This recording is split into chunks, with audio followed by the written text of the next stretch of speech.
Hi. So my husband Jacob, 30M, and I, 27F, got married about a week ago, and yesterday, we were supposed to leave for our honeymoon. But I ended up taking a flight to someplace else altogether because his younger sister showed up at the airport, and apparently, Jacob was in on this the whole time and had actually invited her to come along with us.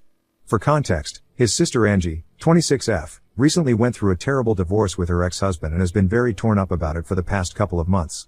Angie and her ex had been high school sweethearts and got married as soon as they could.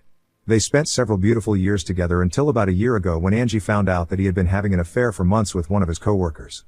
She tried to make it work with him even after that, but after several sessions of marriage counseling, her ex was the one who filed for divorce because he claimed that he just couldn't do this anymore. She begged him to stay, but in spite of that, he left and they got divorced. She received everything in the divorce, the house and the cars, and a hefty settlement, but even that wasn't enough for her because she wanted her marriage to stay intact and didn't care about anything else. I thought it was really sad, and I honestly felt bad for her because she was a sweet person and she didn't deserve it. To be honest, nobody deserves to live like that, and I had witnessed firsthand how depressed she was in the months following the divorce.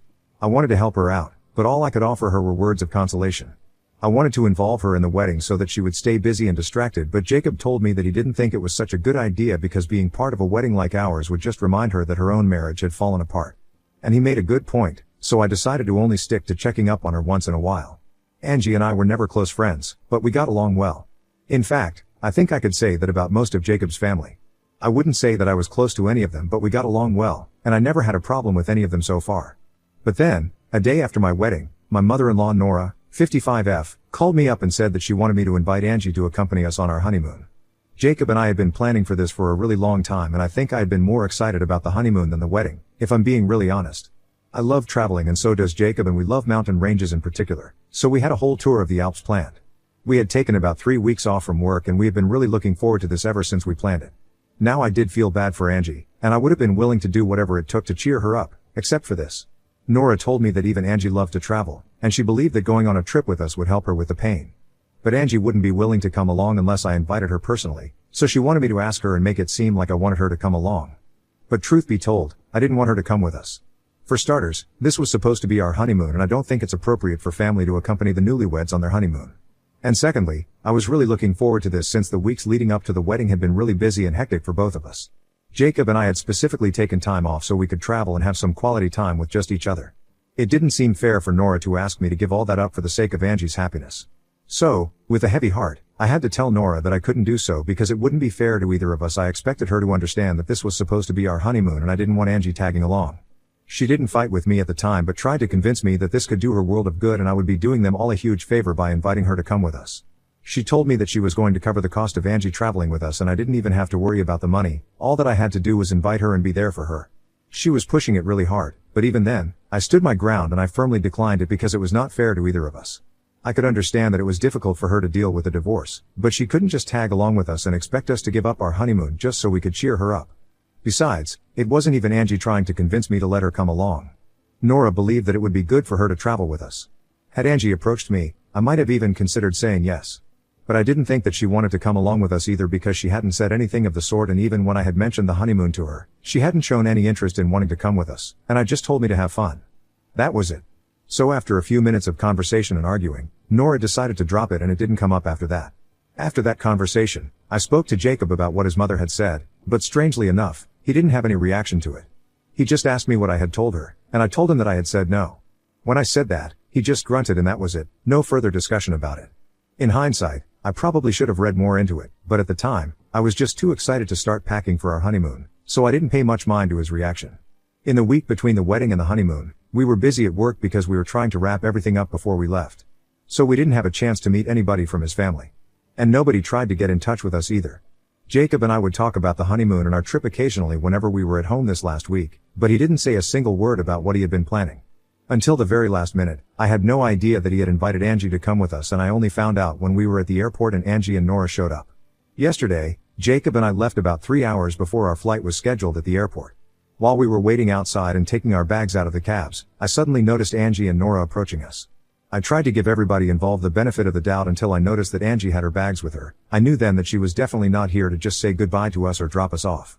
She yelled surprise really loudly and then hugged me when she was close enough, but I was still trying to process what was going on. Because I think I had been very clear about my feelings on this with both Jacob and his mother. However, despite what I had said, she was, seemingly ready to accompany us on our honeymoon. When Angie realized that I looked confused, and not happy when I saw her, her smile faded, and she asked me if I was not happy to see her. I didn't even know what to say, so I just turned to Jacob for an explanation. I wanted him to tell me that he had no idea about any of this and that Nora was the one who was responsible for this.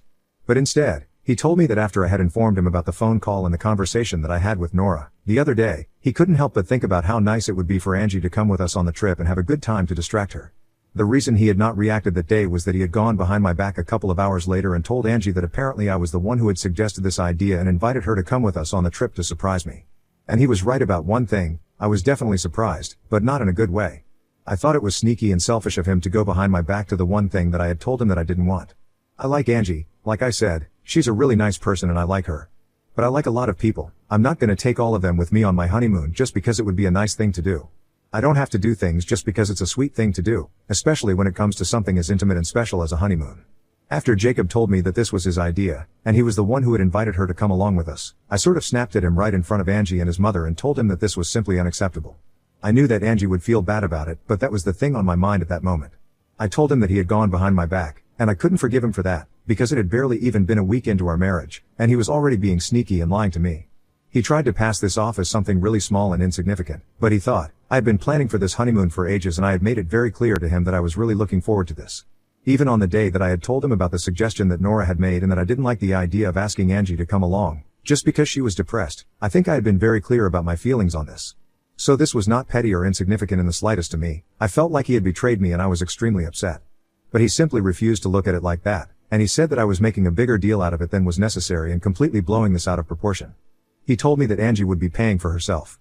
She would stay in a separate room and she would only join us for certain activities, but we wouldn't be together all the time. However, that was not enough for me, because at the end of the day, she was still going to be accompanying us on our honeymoon. And I don't know about everybody else, but I really think that's weird. Had this been any other trip, like a normal weekend trip, I don't think I would have had a problem, but asking my sister-in-law to come with me on my honeymoon was where I drew the line. After a bit of fighting and arguing, I decided that I had had enough, and since Jacob refused to take accountability and accept that he had done something messed up, I thought that I was better off going away on my own. I had already taken 3 weeks off from work, and I wasn't going to let that go to waste. So I dropped the argument and went inside the airport, after telling him not to follow me. But of course, he did follow me. However, I didn't want him around me at that particular point in time, so I actually had to yell at him to stop following me around and said that I didn't want him anywhere near me or I really would report him for harassment. That stopped him from coming after me, but I could tell from his face that he was really upset and hurt by what I said. I didn't care because I was pissed off and I just wanted to be away from him. So once I had yelled at him, and he had stopped following me, I decided to get myself a ticket and hopped onto the next flight to Miami. I was really lucky because it didn't require me to wait for long and I was on the flight before Jacob even had a chance to change his mind about following me. Once I landed in Miami, I decided to turn on my phone and check for texts and I realized that my inbox was full of messages from Jacob, Angie, and Nora. All of them seemed to be really apologetic for whatever had happened, but the only apology that really stood out was the one that I received from Angie. She told me that when, a few days ago, Jacob had visited her, and told her that I had been suggesting that she accompany us on our honeymoon, she could barely even believe it. Apparently, she was even about to ask me if I was actually okay with it because she didn't want to be intruding, but Jacob was the one who told her not to ask me because he wanted it to be a surprise for me. He had laid it on thick and made her believe that this was my idea. But after our fight at the airport, it had become clear to her that this was all planned by her mother and her brother, and she said that she was sorry on their behalf because what they had done was really stupid and she didn't blame me for reacting the way that I did because she was in my place. She probably would have done the same thing. Her apology seemed genuine, and I told her that it was okay. I could understand that she was going through something really difficult and she wasn't even involved in any of this, so I forgave her. But with Jacob and Nora, it was a different story altogether. Jacob was apologizing, but he was also trying hard to make me seem like the bad guy here. And the same applied to Nora as well. They were trying to push me into believing that they only had good intentions and didn't think that I would get so upset about this. They claimed that they had believed that I would eventually be okay with this because I always acted like I liked Angie, and I do. I really like her. But like I said, that doesn't mean that I want her around on my honeymoon, and if they can't accept it then I don't know what to tell them. Now, I know for a fact that I'm not in the wrong here, but I still kind of feel bad. And it doesn't help that ever since I landed here, I've been fighting with Jacob nonstop. It's because he just doesn't want to accept that he messed up by going behind my back and that this was not the right thing to do. I understand and I really respect the fact that he loves his family so much and is willing to make sacrifices for them. But I think it's extremely unfair to expect me to make the same sacrifices for his family. And not to mention, I'm his family as well now and he owes me certain things. It just feels like my happiness doesn't mean as much to him as his family's, and it feels really petty to make it seem like a competition, but that's how it appears. If he actually valued my happiness as much as he valued his sister's, maybe he wouldn't have gone behind my back and done the one thing that I had asked him not to. We have been fighting, and it's been really bad because we've just been married for a week and we've gotten off on the wrong foot already. We have been together for almost 7 years before this, and I feel like crap right now because something like this has never happened before. We have always had a relatively normal relationship, and yes, of course, like any other couple, we have also had fights. But none of this magnitude, and I just don't know how to deal with this. He insists that his heart was in the right place and that I really need to understand that. He claims that while having Angie accompany us on the honeymoon wasn't going to ruin anything for me, it would have meant a great deal to her and maybe even saved her from getting worse down the road. And I can't explain to him that having Angie accompany us on the honeymoon would have kind of ruined it for me, without sounding like a really terrible person and the kind of wife who wants to separate her husband from her family. But I promise you guys, that's not the case. I know, logically, I am not the bad guy here, but all the fighting with my husband has made me feel like I'm losing my mind and I have absolutely no idea how to go ahead. Ida for leaving my husband behind at the airport and canceling our honeymoon when I realized that he had invited his sister to accompany us on our trip. Update 1. So, I'm still in Miami and I have been traveling a lot. This is my first time here and a lot of you guys suggested a couple of places that I should go see, and I've been doing exactly that to take my mind off of things. I still haven't been able to sort things out with my husband because Jacob is being very stubborn. He is sticking to whatever he believes, and he honestly thinks that having Angie be with us on the honeymoon wouldn't have been any different. He is so convinced of it that it took me all the comments here to make me realize that I wasn't going crazy and that he was being unreasonable. I can't understand why he doesn't get it when even Angie herself has acknowledged that it would have been weird. He has been texting me, but I have just given up on trying to explain things to him. I had been arguing for a while, but I completely wasted the last few days that I have been here, staying in my hotel room and arguing with him. I have spent enough of my time trying to make him see sense, but I can't help him if he refuses to acknowledge the obvious. The worst part of this is that I can't even fully enjoy myself because, in the back of my mind, I keep thinking about Jacob and what I'm gonna say to him when I go back. I can't avoid him forever and we are literally married, so it's not even like we can just break up and be done with it. My entire existence feels heavy and I don't know, I just feel like everything is going wrong right now. I have talked to my parents about this, but they don't really know what to do either. They only advised me to do whatever I felt was right and they would be supportive of it. And I guess that's kind of helpful, knowing that they will be on my side no matter what. But I can't help feeling like everything is falling apart, and the fact that it's been less than even a month since our wedding is what makes everything so much harder to deal with. I know it's really easy for people to just tell me that this is a huge red flag and I should leave my husband, get divorced, and be done with it. But in reality, it's not that easy. And I'm not even talking about the legal process of divorce, I'm talking about the emotional and mental toll it takes. I don't know what I'm gonna do, full disclosure. I just have absolutely no idea and I don't even know what to expect. Update 2. I returned from Miami a couple of days ago and I don't know, things have not been great so far. The day that I came back, I returned to an empty home because Jacob was not here. I spent 3 weeks in Miami and after 2.5 weeks, he stopped texting me. Even the last few messages that he sent me he was still insisting that he did not have bad intentions and that I needed to reconsider whatever I was doing. When I came back home, I decided to finally respond to him, and I told him that I was back here. I didn't know what was going to happen, I just felt like I had to tell him because then at least something would happen. I couldn't stand the uncertainty of not knowing what the future holds and I felt like I just had to talk to him.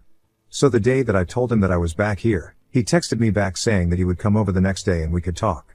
I thought that it was a good sign and we would finally get somewhere, but when he came over the next day, we were still stuck talking about the same things. We were still fighting about who was overreacting and who was in the wrong. He continued to say that I shouldn't have reacted the way that I did in front of Angie and made such a big deal out of this because I should have just trusted him since he would never do anything to jeopardize our relationship. But the fact that I was against something as silly as Angie joining us for our honeymoon, which was nothing but a glorified vacation, made him feel like I was being a little too oversensitive, and that I had no need to act so crazy about it. I thought that it was really unfair. I had already told him before how I felt about Angie joining us, but he had completely overlooked it. More than Angie being a part of our honeymoon, I had a problem with him, going behind my back and lying to me. In fact, not only lied to me, but he also lied about me when he told Angie that it was my suggestion that she join us for our honeymoon. I would love for her to be happy but not at the cost of my own happiness, and I don't think there's anything selfish or cruel about it, like the way he was trying to portray it. If anything, he was the one being selfish because he couldn't be bothered to think about my feelings and only cared about being the good guy for his family but not for me. It made me feel like he was telling me I was not worth it, and that was a really sucky feeling. On top of that, there was the fact that he was currently living in a hotel because he said that he hadn't even left after he found out that I had taken off without him. He told me that after I stopped responding to his messages, he had half a mind to go ahead and file for a divorce because he thought I was taking things too far. I thought this attitude was uncalled for because he was the one who screwed up. We argued a lot and to sum things up, there was absolutely no improvement in our situation. He keeps saying that I don't have a sibling, which is why I don't understand why this is so important to him. And alright, maybe that's true, I'll never personally understand what it is like to have a sibling and care for them so much. But you know what? There were several people in the comments of this post, who did have siblings and they told me that this was taking things too far. So yeah, maybe he is the one who is wrong, and he's just trying to gaslight me into believing that I'm the one who is overreacting. Whatever the case, I'm not falling for any of it. I have made up my mind that if he doesn't apologize to me soon, then I might just have to talk to my lawyer and prepare for a divorce. If he does apologize, that's a different story. I have been thinking about marriage counseling, but that's only if he approaches me within the next few days and tells me that he is sorry about everything. Right now, it seems really unlikely. Just by the way, he and Nora are the only people who think what he did was completely fine, and I am the one who is taking it too hard for no reason. But Angie, the person who they are fighting so hard for, is actually on my side on this. She has reached out to me several times to let me know that she has been trying to explain this to both Nora and Jacob and tell them that what they did was backhanded, and it was just not cool. But they're not even willing to listen to her, which just goes to show that it's more important for them to be right. Even more than doing the right thing. I totally don't even know what to think anymore because this situation is just ridiculous. I thought that I had married a sensible and amazing man, but right now, I don't feel that this is the same person that I had married. I have a lot of conflicting feelings and talking about it here helps me make sense of it, even if it's just a little. I just don't want anything apart from a resolution to this. It's getting really tiring now and I can't continue to deal with this drama all the time. Update 3. Hi, folks. So this update is long overdue now. I haven't posted anything here for the past couple of months because I've been going through a terrible divorce. I did decide to give Jacob a chance and suggested marriage counseling. A couple of days after my last update here he had expressed that he wanted to work on our marriage and he didn't want to give up yet. Jacob said that he wasn't ready to let go of me and wanted to work on our issues. So after a lot of deliberation, he and I decided to give marriage counseling a try, but it didn't help. We would be doing perfectly fine during the sessions in the presence of our therapist. But as soon as we were out, it would be back to fighting and it would feel like we were just wasting time during therapy sessions. We still didn't give up though. We attended the sessions for almost a month until we finally called it quits. Because it just didn't make sense to keep attending the sessions and work everything out there but continue to keep fighting in real life. He wasn't ready to accept that he was being a little too family oriented for his own good and was forgetting that I was his family also and I wasn't okay with living a life like that, where I would always come second. So both of us agreed that it would be for the best if we just separated. It sounds easy but it was an incredibly difficult decision to make and both of us were shattered that this was not going to work out. We filed for divorce, mutually, and right now, we are in the settlement phase. At this point, I don't even care what I get out of the divorce. I just want this to be over so I can move on with my life and pretend that this never happened. I have been looking into individual therapy for myself because it's really crazy what I'm dealing with here and I really think I could do with help to process everything that's going on.